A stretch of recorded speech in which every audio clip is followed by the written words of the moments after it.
being able to say that I have more than 500 subscribers is not a huge milestone, but it's still a kind of significant one, because when I started the channel, getting 500 subscribers would have been a pretty big benchmark. So I've got to say thank you to all of the people who have taken time to subscribe to this channel, and to those of you who've taken time to add your remarks and slowly turn the channel into something that actually has an audience. And I wanted to take the time to kind of look back on some of the things that I've taken away from the experience of making these videos and creating the channel. Probably some tips for people who maybe are thinking about making a channel themselves. And I know when I started making videos, I listened to YouTubers who would provide their helpful tips on what you should or shouldn't do. And I think there's a difference between people who maybe have many thousands or even millions of subs and a more holistic approach from somebody who just has made videos for fun and doesn't have a big subscriber base. In my case, there are some takeaways, and the first one that I have to say is make content that you enjoy. In the case of this channel, it's usually just rambling conversations. It's thinking out loud. It's talking about things that I think are interesting. And the videos I make are ultimately super easy to make. And they're covering topics that I think are interesting or relevant to me. So it's totally feasible to me that I would look back on some of the content that I have created and personally get value out of it myself. It's kind of like taking a journal and finding a way to share it with other people, because maybe some of the things that are on my mind would wind up being relevant to somebody else too. That being said, though, I'm not super concerned about how many people are viewing or watching the channel, because I'm not doing it with some sort of a desperation that I want to get viewers. Like it just is what it is, you know? Like, and that's, I think that's really important, because you start off and you're not going to get any views. Like, that's just the reality. The hardest thing probably for someone who is starting off making content is to even get a single viewer, a single subscriber, because there's not any point of reference. There's not anything to feed off of. It's a lot easier when you have something to go off of. You have some kind of a data point to where you can say, well, let me look at the data and see what's working and see what's not working, or try to find new ways to engage with people better. You just can't do that because there are no people. So you have to go into this with the attitude that it's going to be a long period of time where you're just pretty much creating stuff and throwing it at the wall, and probably no one's going to even see it. And if you aren't doing something you really personally enjoy for yourself, then that's going to be a really tiring, demoralizing experience. And at some point you probably throw in the towel and you say, okay, well, I've had enough of that. But if you're doing it for yourself, then, you know, it's not really a big deal, because getting other people to interact with your content is sort of the cherry on top. You're doing it for yourself first and foremost. So number one, you got to do something that you truly enjoy and do it for yourself. Secondly, I think you've got to prioritize authentic, regular, easy to produce content over extremely high production values. And of course, this does depend on the individual. But what I've found, which is actually kind of an eye-opening thing, because I didn't really think about it this way before, it's that the content creators that I actually personally enjoy, the people who I listen to, the people who I check on a daily basis to see what kind of new content they have got put out or whatever, like those guys, the people who I actually listen to a lot and enjoy, usually don't have extremely high production value in the stuff that they create. Usually they just turn on the camera and they say what's on their mind. That's really just about it.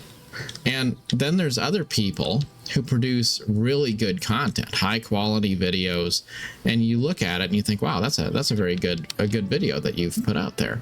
And then the reality is, though, I don't actually watch it because I don't really want to watch somebody's really, really well produced, choreographed movie. You know, I just want to hear somebody talking about stuff, because I'm listening to it on my second screen while I'm doing something else, or I'm listening to it without even watching it while I'm going for a walk around the neighborhood or while I'm driving down the road. You know, like those are the kind of content creators where I engage with their content.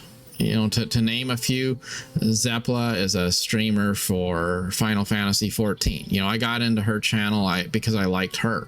And I played Final Fantasy 14 for a little while, but then I moved on. I stopped playing Final Fantasy 14, but I'm still a fan of her content. I like Asmongold a lot, and he makes content. Originally, he made a lot of content that was World of Warcraft themed. But mostly these days, the content he produces is just general commentary. He talks about politics. He talks about random things going on in the gaming industry. He talks about just general topics, reviewing videos that are interesting or funny or relevant to the times. Like, there's just not any one topic I would say that he exclusively covers. He's just really kind of turning on the camera, being himself, and talking about stuff that interests him. Like, that's really all there is to it. But I can listen to him for hours. So I just think that was a super good takeaway, that you don't have to produce really high quality content. It really just needs to be authentic content. And it's a lot easier to just turn on the camera and be yourself for a little while and just talk about stuff than it is to sit down and say, okay, well, like every weekend I'm going to take time and I'm going to put together a whole bunch of different clips and I'm going to edit them just right, and I'm going to spend, 6 hours to produce a really high quality 20-minute video that I'm going to publish. Well, yeah, you can do that. You can do that once, but then at some point you get tired of it. At some point you're just not really feeling it, and it feels like a lot of work, especially if you don't have any established audience. Like, who wants to spend a whole bunch of time producing a video just so you can upload it and then no one's going to even see it? But if you're just having a good time talking out loud, covering content that is interesting to you, you're doing something that's enjoyable to you, whether people watch it or whether they don't, and you do it routinely and regularly, then potentially it starts to gain a little bit of traction as time goes on, and you might wind up being interesting to someone along the way. And if you can do that, then you are well on your way probably to some level of success. And I think it's also important, while we're on this topic, to say make content that you are sharing because you want to make people's life better in some way. Not saying that you should have an agenda with what you do. It's just, why are you doing it? Like, if you're thinking, well, I want to be a YouTuber so that I can make money and not have to work a real job, so I want to do something that'll get views. Well, you're probably not going to have the longevity to actually do something that's meaningful if your main goal is to try to get views. Whereas if you're doing something because you really feel like what you're sharing is something that would make someone's life better or enriched, then you're doing it for the right reasons. And it does give you the runway to stay with it and not give up along the way. Whereas if you're just doing it because you want to be successful, well, I think success is something which is very hard to chase. It's hard to chase success. It's a lot easier to just do something that you love, and then eventually, potentially, the success will come. But it comes slowly, it comes coincidentally, and it's more of a thing where you do something and then after a while you look back and you realize you've become more successful than you were before, and it just happened, you know? Like, it wasn't like you tried to manufacture it. It just slowly grew, and then you look and you're like, oh, well, you know, I guess things have worked out better than I maybe expected. Now, there is something that Asmongold had said once, and I really, really loved it. He said, if you want to be successful as a content creator, you've got to turn on the camera. And I think that's super true, because so many people will say, well, what sort of content should you make? Or what is the strategy to be successful? And the reality is, it's not so much about what you do as it is you've got to actually start. You've got to get to the point where you say, you know what, I've been talking about this, I've wanted to do this for a while, and so you know what, I'm going to turn on the camera, I'm going to do something. And maybe it's just kind of garbage and you just throw it out and you know, throw it at the wall and see what sticks. And it's not that big of a, you know, success. It's not that high quality. It's just something that you did. But you aren't going to have any success with anything if you do not begin. So that would be another big takeaway. You've got to start. And it seems like it's super obvious and self-evident, but I think a lot of us, we tend to procrastinate on things, and we question whether it'd be worth it, whether we could do it, and we never actually try. And sometimes that's the key. Like, you could do, you know, you don't have to have some kind of perfect setup or anything like that. I mean, the way things are these days, you could probably make content with just a cell phone and record a video and upload it. And you wouldn't even have to have any specialized equipment beyond what you currently are sitting on, just the phone in your pocket. And maybe they're garbage quality, you know, but it's something, right? So I think it's super important to remember, you got to begin. And if you don't begin, you'll never find out. So, well, you know, I think there's a few other things that come to mind, and one of those things is just, you know, I've watched various content creators, and never really used to think too much about the success of their channels one way or the other. But in the last couple of years, as I've kind of been trying to craft a channel of my own, I've been a lot more aware of the fact that getting an audience can be pretty difficult. And so I've been a lot more interested in hitting the like and subscribe button on videos myself when I see someone else making content, because I can put myself in their shoes and say, like, you know what, it's kind of hard to grow a channel. And when you understand that there is a challenge there for a lot of people who are trying to see if they can maybe produce content, I think it's a lot more of a thing where I want to try to support those people. I want you know, take a little bit of time to watch somebody's video all the way through, even if it's not, you know, perfect. And so just learning to put yourself in the shoes of other people, I think that that's something that's worth mentioning, just because when you understand what goes into something, you realize that it takes a lot of effort to look effortless. So kudos to anybody who does take the time to try. And I think we all owe it to each other to be supportive of those people who are putting in some effort to get some sort of an initiative off the ground.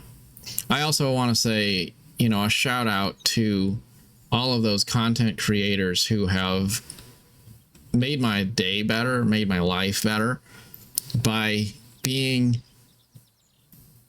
authentic.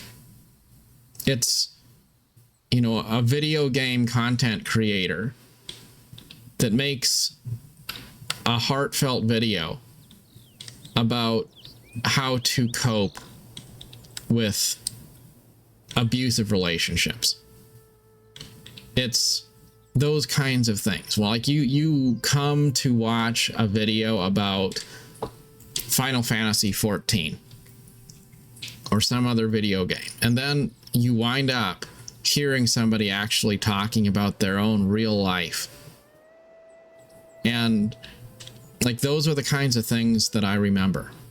Or it's getting up on a Sunday morning and going to YouTube and checking my top 6 or so favorite content creators just to see what they have to say today.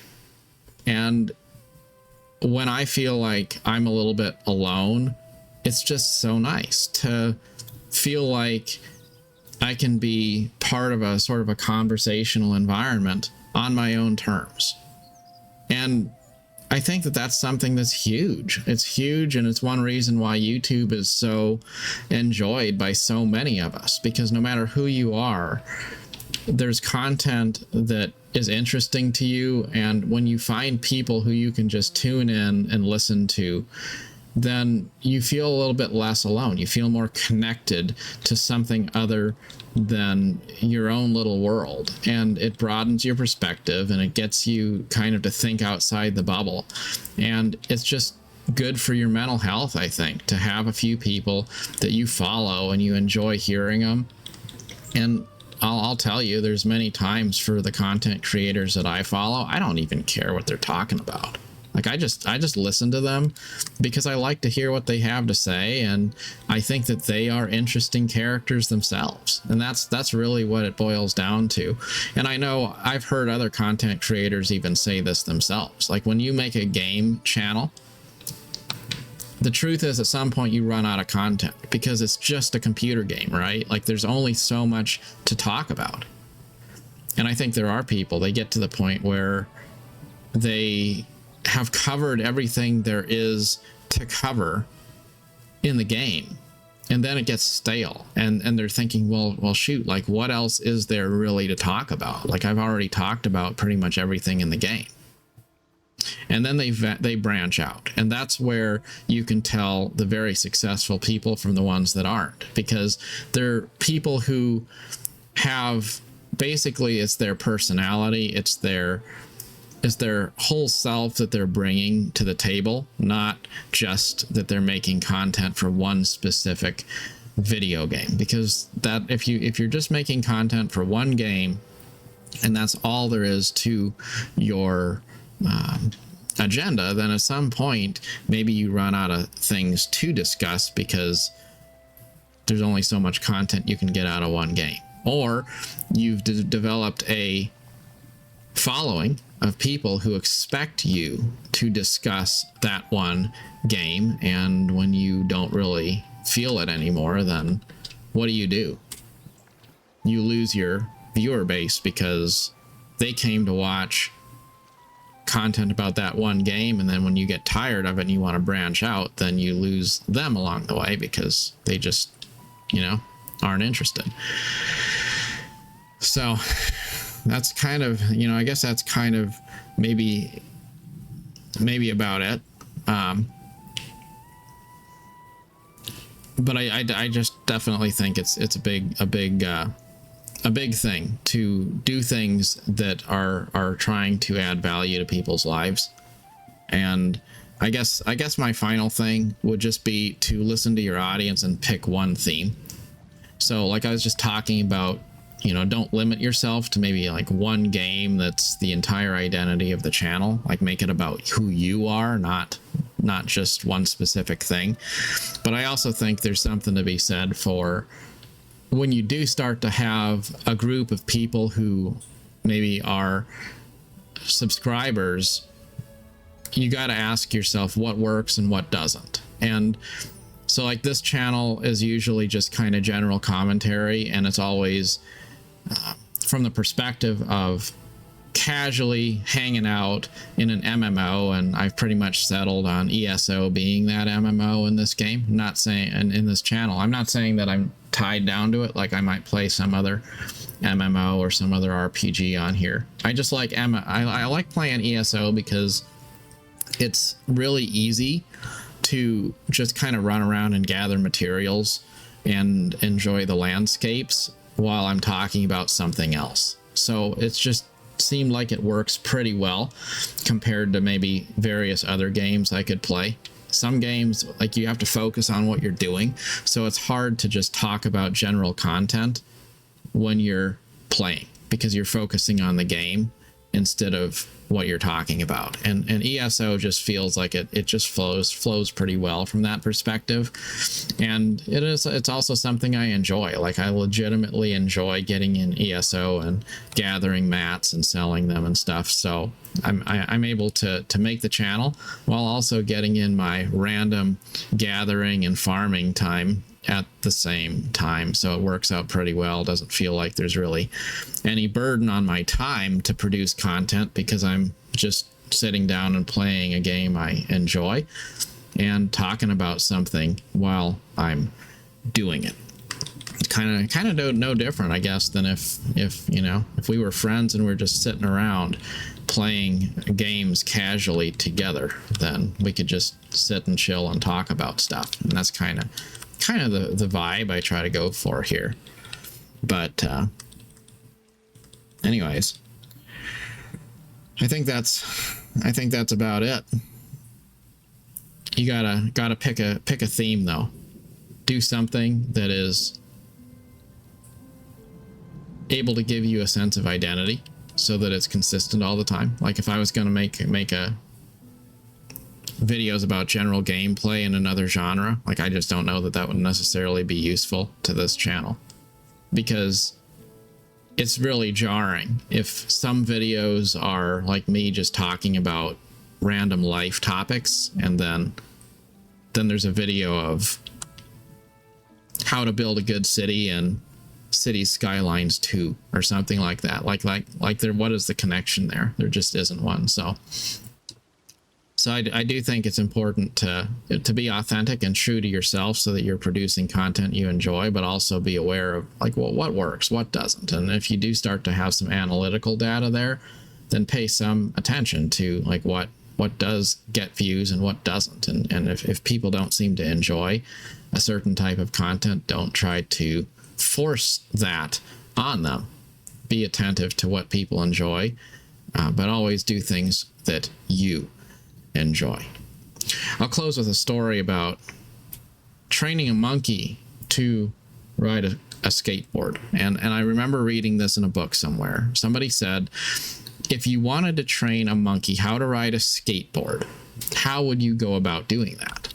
And the answer is you would first learn to get the monkey to maybe be comfortable with the skateboard, and you would give it a treat, maybe a piece of papaya if it was willing to sit on the skateboard. And then you'd roll the skateboard back and forth with the monkey sitting on it, and you give it a treat for being willing to ride on the skateboard.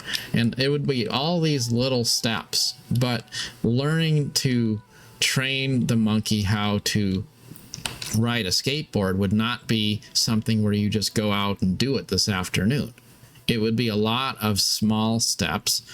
And if you were going to be successful doing that, it would take consistent daily effort over a period of time. And you would give that monkey more positive reinforcement, more treats, and more time than any rational person probably would. And that's how you'd eventually have that circus performing monkey that's going to be riding a skateboard and having a good time and pleasing the crowds. And I think that that's really a good takeaway, that if you want to do something and you want to be successful at it, and you want to get it off the ground, you can't just go out and do it. You have to care about it. You have to love it. You have to be willing to put in consistent, gradual effort over a very long period of time. Probably much more time than any rational person would.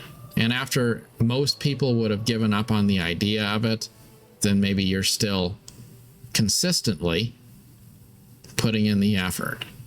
And is it going to be successful? Well, not necessarily. May not be.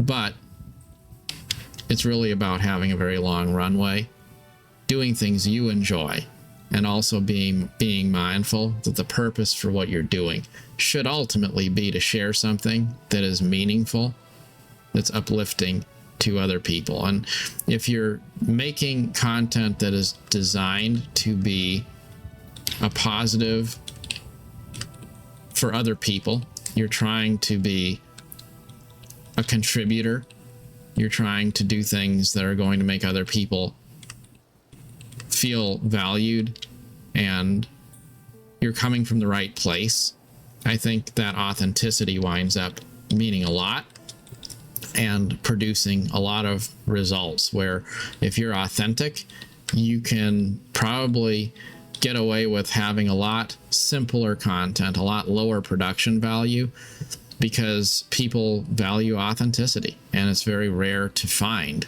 authentic content where people actually truly are transparent and show their whole self in a vulnerable kind of a way. So that's kind of where I'll close, and that's my long-term goal.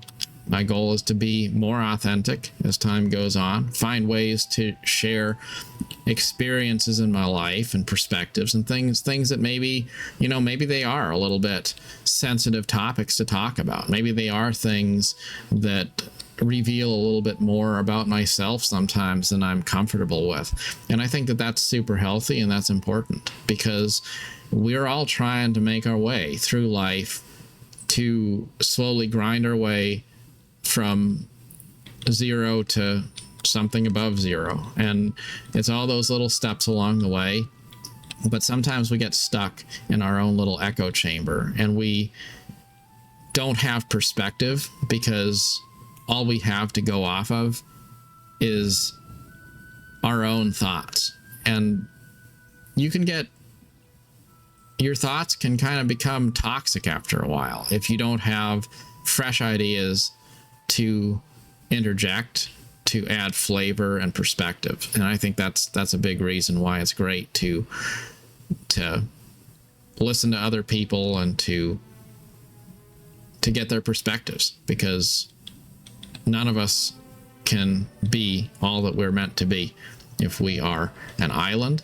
And I think YouTube is an amazing opportunity to have a platform for not being an island, and for encountering other people's perspectives, maybe wisdom, and possibly to feel a little bit less alone in the world for those of us who like to hide behind our screens.